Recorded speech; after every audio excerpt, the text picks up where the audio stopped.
طيبين، رمضان كريم. شركة بيريكو دايما معاكم في رمضان، هنكسبكم جوائز مادية ومعلومات دينية. كل سنة وانت طيبة. انتي طيبة. هنسألك سؤال، لو جاوبتي معانا صح هتكسبي قسيمة شراء تبع شركة بيريكو بلانت. اوكي. في أي عام هجري وقعت معركة بدر الكبرى؟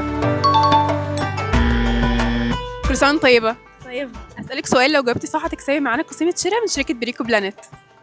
في أي عام هجري وقعت معركة بدر الكبرى؟ بدر 11 هجري 9. مش فاكرة الصراحة، مش عارفة. في أي عام هجري وقعت معركة بدر الكبرى؟ وقعت بدر في العام تقريبا هو قبل الميلاد، والهجري يبقى 8 هجريا. فكر تاني. لا هو 8 تقريبا. السلام عليكم. كل سنة وانتم طيبين. في أي عام هجري وقعت معركة بدر الكبرى؟ والله ينفق الله، لو اعرف مش هخبي عليك.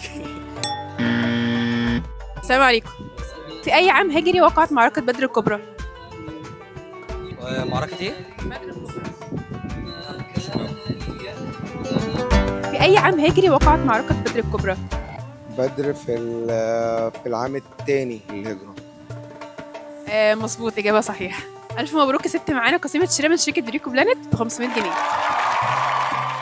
كل سنة وانتم طيبين، رمضان كريم. مستنيينكم في شركة بيريكو بلانت في السلطان حسين، أو اشتروا من الويب سايت بتاعنا.